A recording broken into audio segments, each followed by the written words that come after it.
Right, I mean, you'd think only one thing had happened this week, but there have been other talking points as well, and we will start with a sort of collateral damage or a tangent, call it what you will. Tiger Roll will not be running in the Grand National this year, which in itself, James Millman, is a real shame. Are you surprised? No, I'm not surprised, even before what's happened in the past week, because he hasn't quite looked the same horse as he did this time around. We've only seen him 5 times since he won the second of his Nationals, but in the Boyne Hurdle last time, he did look a little bit of a shadow of his former self, because he travelled to 3 out, and I thought that's a really promising return as such, ready for Cheltenham and then the Grand National, but he stopped so quickly. He got beat 64 lengths. He didn't look the same horse that won that race 2 years ago coming into the race, so I'm not surprised. The little handicapper, 166 was too high, only want to run if he's in the mid-150s. He was only £2 worse off with Magic of Light for 2 3/4 lengths, and I just don't think that holds any water for me. So you'd have run him? I would have run him for the handicap mark. I don't think that was too high as such, but he's not in the same form as what he was 2 years ago. I suppose you can say they are right, but if they want to show that, he should have run in the Beecher Chase the last 2 years to show that he's not capable of winning off that mark. We didn't really see him. We saw him cross country twice.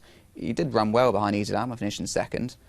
2 Boyne Hurdles, and a race in the flat where he showed no interest from the word go. So the handicapper, if you want to give him opportunities to drop, you need to actually run him in races which he can use as a guide. His guide for the Grand National is the Grand National 2 years ago, which he won pretty comfortably in the end, and he justifies a £7 higher mark.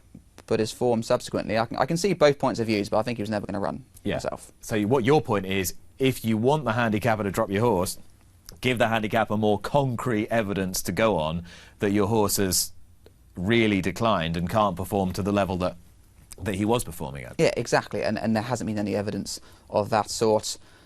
It is a shame, because he was going to be the headline story going for the 3rd National. It's such a shame it's another year. He's been busy winning a triumph as a 4-year-old. It's hard to keep going that long, and he might just have lost his enthusiasm for it.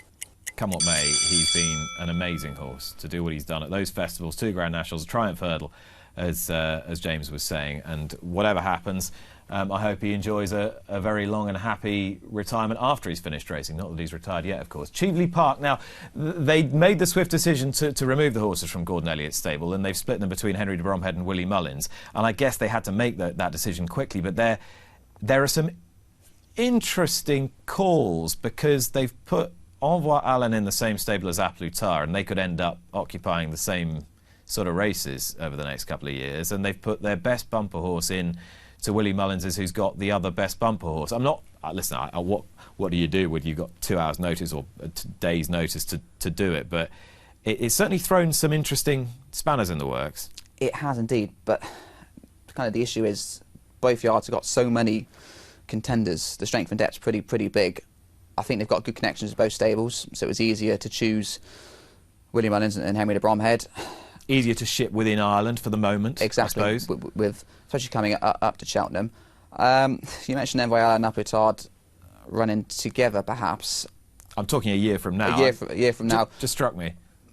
Possibly so, but they run their best horses against each other all the time in these leading races. You can't really divert them. So the fact they're both in the same yard, Henry de Bromhead's not going to be too concerned which one wins. No, I suppose so. You can look at it in that angle, and the fact they've got 2 strings to their bow, whereas maybe in different yards, and they are the 2 headline contenders, both will be concentrating more on beating perhaps the other one. Rather, they're both in the same yard, you can treat them the same and hope they progress together as such. Perhaps the more salient point is, were you surprised that they were the main owners to leave and then most of the other owners stayed put? No, I wasn't surprised, because they're a commercial outfit in the sport. Cheveley Park Stud is pretty big with all the breeders, and they couldn't risk the commercial damage, I don't think. I think it had to be a pretty instant decision once the story came out. They couldn't really wait on what the IHRB was going to do. OK, Cheveley Park horses, of course, that will be another theme during Cheltenham Week, how they will get on for their new trainers. Paige Fuller and Lorin Williams got involved in some fairly heated pointing after this race at Newbury on Friday. Here we go. Lorin, I think, had objected to Paige appearing to come across on the home bend and had obviously said something, and Paige wanted to put her point of view back. Now, the stewards decided to give them 4 days for this. There have been some interesting dubbed-over takes online, which have been quite funny. Stewards didn't see the funny side. this apparently was what Lorin was upset about. Well, Paige had been extremely keen in the early stages. I'm surprised the horse won, the way it was pulling. I don't know whether Paige perhaps shouted for a gap and it closed or whatever. It didn't really look that bad. This was the interesting aspect. PGA straight away are saying they're going to appeal on behalf of both jockeys. Yeah. They weren't given a point of rule as to why they were banned. 4 days seems quite a lot for... What was it? That's the thing. What was it for? Exactly, and nothing's actually come out subsequently, I don't think, as to what the reason is. We had a similar incident, actually, Daryl Jacob and Noel George a few years ago, where I think it went to the disciplinary panel, and I think in the verdict they said improper conduct couldn't be accounted to pointing, gesticulating, arguing. It doesn't really amount to anything, so I would not be surprised if the PGA, representing both Lorin and Paige, get that overturned. But for anyone that hasn't obviously ridden the races, it's like driving on a motorway when someone cuts you up. You get a bit of instant road rage and then it's forgotten about 20 seconds down the lane. And it's just one of the things that happens in racing. It happens pretty often. It's not, in my mind anyway, something that warrants a 4-day ban, which is quite a severe ban. Paige's father was actually the stewards panel chair on Friday at Newbury, but obviously he had to stand down. Yep. So there's no suggestion of any impropriety there. He had to stand down, Richard Fuller, from being the panel chair, and stayed well out of it. But I don't know. I think 4 days seems a bit tough. I think it will be overturned myself. Yeah, I mean it was only a bit of that, wasn't it? Right.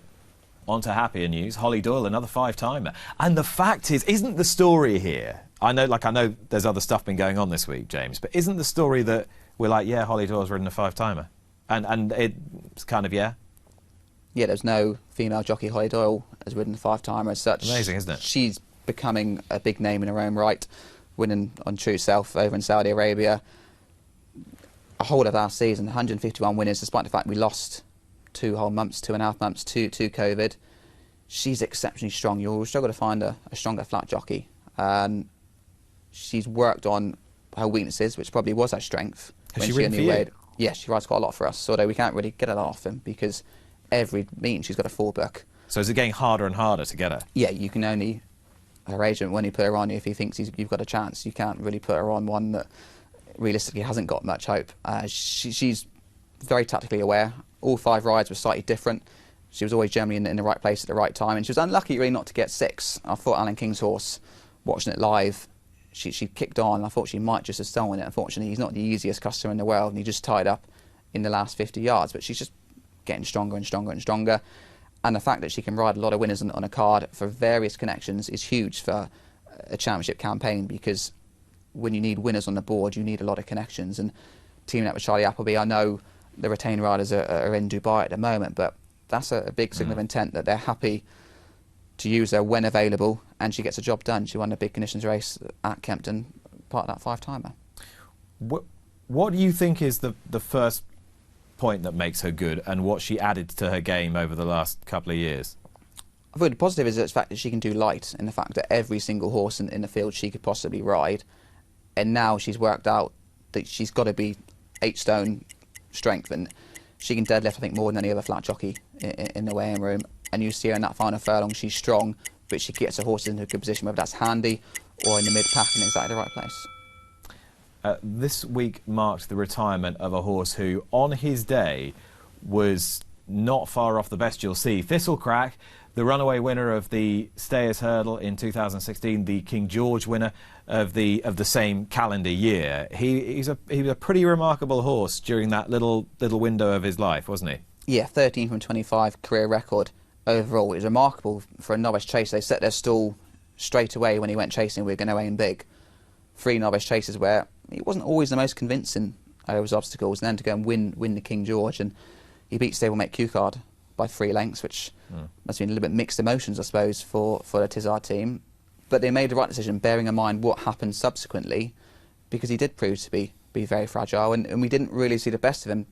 2 years later, to be fair, he ran another stormer back in the King George behind Clan as a bow, and we saw glimpses of the greatness, but clearly he did prove to be a little bit fragile. But he was just a wonderfully talented horse on his day. Like I say, like that small 2-year window, the Stayers Hurdles, where he just absolutely destroyed the opposition.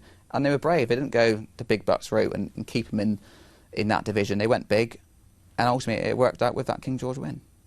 What I love about that horse when he was in his absolute pomp was that he wasn't like one of these staying hurdle winners they always talk about being behind the bridle, which has become the phrase of the moment. No one used to say it 10 years ago, did they? Everyone says it now. Anyway, whatever. He wasn't one of those. He was hard on the bridle all the way through, and he would have just gone on for another circuit if you'd let him. He just kept going further and further clear, and like I say, it's a remarkable talent. The problem is with a horse like that is they leave everything on the track, and that's probably why he hasn't stood as much racing.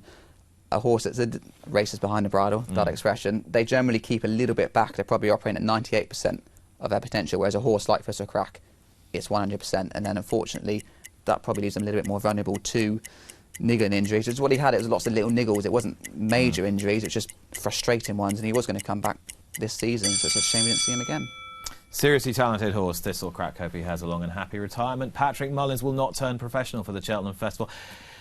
Quite a hard call, I'd have thought, wouldn't you? I mean, I know there are downsides. It would have taken him a while to then switch back to being amateur, and he'd have had to miss a bunch and possibly miss title chances. Of course, he would have to miss all those bumpers in Ireland as well, which are restricted. Yeah, I think it was 25 winners he was allowed to ride under professional licence before he could go back again. It must have been tough because he's got a strong book.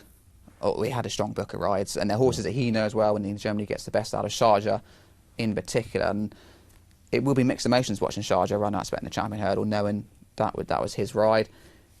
The biggest picture, isn't it? You've got all the amateur races over in Ireland. Amateurs are still allowed to ride in Ireland, and hopefully after we come back, the amateurs will be back for the Foxhunters at Aintree. So it would have been tough.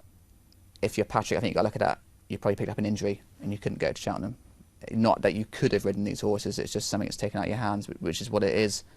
I think he's made the right decision, to be honest. Sharjah, Mellon, he conceivably could have ridden. He seems to get a very good tune out of him. He probably would have picked up a ride in the Gold Cup. If, God forbid, anything happened with other jockeys in the yard, he might have slid in for, any number of good rides. Yeah, no, it's a tough call. It is a tough one. Especially as he's likely to be, he's going to be there. I don't think he's going because of the COVID restrictions. I think stable staff, when they come back, have to isolate for a certain period of time, and that would have put him out of the following weekend's racing over in Ireland. So I think there's so many factors that he's kind of looked at a broader picture. Although it will be painful watching Cheltenham on the TV and seeing his horses that he would have ridden, still trained by his dad. I don't think we've really got our heads around what a weird experience the whole week's going to be, and that's notwithstanding everything we've talked about this morning. It is going to be strange, isn't it? It's going to be very empty. For me, going flat racing, the first few meetings you really noticed it, and then you kind of got used to it. But the bigger meetings where there is a crowd and there's always noise, there'll be nothing there. So it will be a very different festival for sure. Yeah, it's probably an experience we haven't really had since the Derby and Ascot last year. And 0.7 is still here. I don't know whether it's the same 0.7 as last week, so it's all yours. Yeah, I just thought a few jockeys to follow for the flat season, because we're not that far away. It's only, less than 3 weeks till the Lincoln, till the turf starts. 2 apprentices. Oisin McSweeney rode his first winner at Kempton, I think, last week. Oisin McSweeney. Attached to the Kevin Ryan yard. His winner was Richard Farhay. He looked very, very stylish, very strong. I think he'll be somehow claimer to follow. He did look very, very impressive. Gained that experience over in Ireland. It's such a tough competitive environment. I think he'll do well, especially in the north. Slightly opposite end, Jo Mason, who was our go-to lady amateur rider, she's turned professional. Still a £5 claimer. She's 3 from 4 in her last few rides. We had a nice winner for Ed Walker. She still claims 5? She claims 5. The thing is, she's had so much experience. She's been riding for a long time now. Exactly. Arabians, riding all across abroad for thick entry. Very, very talented horsewoman. She's got all that experience and claims the £5. I think there's 7 left, I think, when I asked her. Niall Hannity's agent for both jockeys, so I expect a commission on the back of this. Very doubtful that he'd put his hand into his pocket. But both very, very good jockeys, I think, going forward. Different reasons. I think Oisin will make a name for himself quite quickly when the turf gets going. Jo already has a name, but I think she's going to be a pretty valuable claimer for people to take advantage of. Trust Hannity to get his mitts on them both. Yeah, he is a shrewdie, I have to give him that. The hardest working man in showbiz, Niall Hannity. So Oisin McSweeney, Jo Mason. That's just two apprentices to follow, although Jo's probably not really an apprentice with that experience, but she claims the 5, and I think she'll do well. And any horses for us to look out for while we're on the subject? Any horses to look out for us? Mercuris, he's won 2 already on New Weather this year. I think he'll keep on improving. So isn't it? Mercurist. Right. So he's won 2 at Lingfield. Hopefully keep on going. Okay. All right, that just about completes this week's Talking Points.